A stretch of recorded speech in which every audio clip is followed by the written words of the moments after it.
നമസ്തേ ദോസ്തോ, Hindi world में आप सबका स्वागत है. അപ്പോൾ ഇന്നത്തെ വീഡിയോയിലോട്ട് കടന്നാലോ. JLT ഹിന്ദി നെക്സ്റ്റ് MCQയിലേക്ക് നമുക്ക് കടക്കാം. കഴിഞ്ഞ ദിവസത്തെ നമ്മുടെ വീഡിയോയിൽ മാർക്ക് കമൻറ്റ് ചെയ്യാൻ പറഞ്ഞിരുന്നു. അപ്പോൾ അഞ്ജു സുജാതയ്ക്ക് 9 മാർക്കും ഷീജയ്ക്ക് 8 മാർക്കും ആ MCQയിൽ കിട്ടിയെന്ന് പറഞ്ഞു. കൺഗ്രാറ്റ്സ്. സോ ഇന്നും എല്ലാവരും കിട്ടിയ മാർക്ക് കമൻറ്റ് ചെയ്യണേ. आदित्य ചോദ്യം നോക്കിയാലോ. प्रगतिशील लेखक संघ की प्रथम बैठक कहाँ हुई? Options Delhi, Lucknow, Rajasthan, Uttar Pradesh. Correct answer Lucknow ആണ്. പ്രഥമ പ്രഗതിശീൽ ലേഖക സംഘിൻ്റെ ആദ്യത്തെ അധ്യക്ഷൻ പ്രേംചന്ദ് ആയിരുന്നു. ചോദ്യം निम्नलिखित में से भरतमुनि की रचना कौन सी है? ऑप्शंस नाट्यशास्त्र, साहित्य दर्पण, രസഗംഗാധർ, കാവ്യപ്രകാശ്. അതിൻ്റെ correct answer നാട്യശാസ്ത്രമാണ്.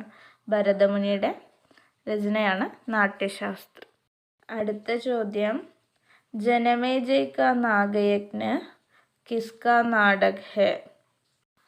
Options Bharatendu Harishchandra, Jaishankar Prasad, Pratap Narayan Mishra, Balakrishna Bhat.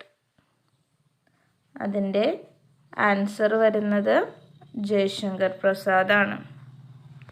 Skandagupta, Chandragupta, ധ്രുവസ്വാമിനി, അങ്ങനെ അനേകം നാടകങ്ങൾ അദ്ദേഹത്തിനുണ്ട്. അടുത്ത ചോദ്യം देवनागरी लिपि किस प्रकार की लिपि है? ऑप्शंस वर्णात्मक, चित्रात्मक, ധ്വന്യാത്മക, അക്ഷരാത്മക.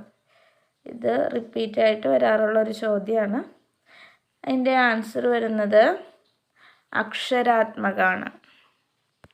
അടുത്ത ചോദ്യം താരസപ്തക് കിസ് വർഷമേ പ്രകാശിത് ഹുआ? ऑप्शंस 1943, 1961, 1945, 1959 എന്നിവയാണ്. കറക്റ്റ് ആൻസർ വരുന്നത് 1943 ആണ്. അഗ്ഗിൻ്റെ സമ്പാദകത്തിൽ 1943 താരസപ്തക് പ്രകാശിതാകുന്നത്. അടുത്ത ചോദ്യം राजभाषा आयोग के प्रथम अध्यक्ष कौन थे?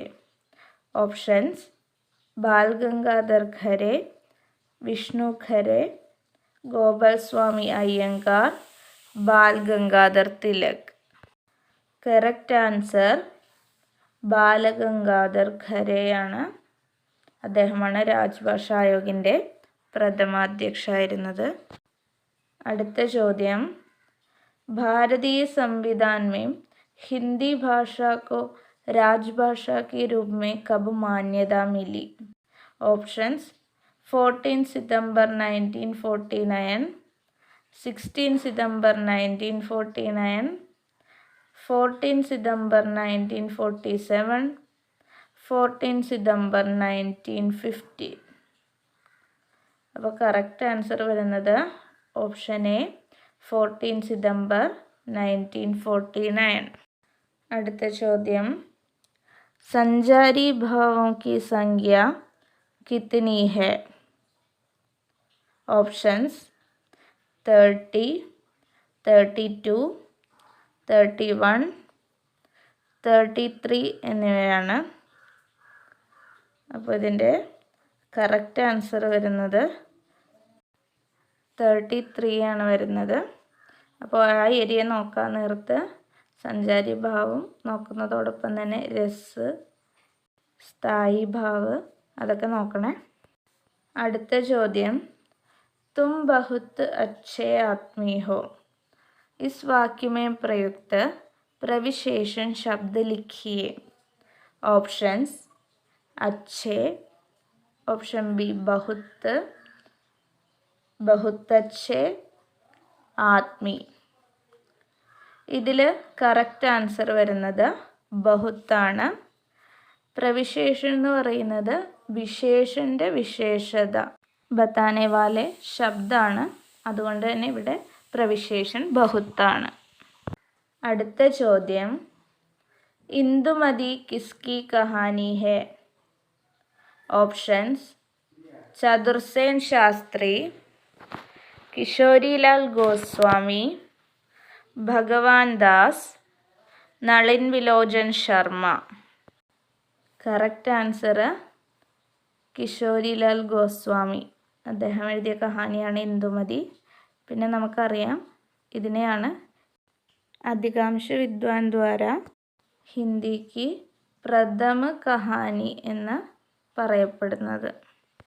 അപ്പോൾ നമ്മുടെ വീഡിയോ ഇഷ്ടമായെങ്കിൽ, നിങ്ങൾക്ക് ഹെൽപ്ഫുൾ ആണെങ്കിൽ ലൈക്ക് ചെയ്യുക, സബ്സ്ക്രൈബ് ചെയ്യുക, മറ്റ് പരിചയക്കാർക്കെല്ലാം ഷെയർ ചെയ്യുക.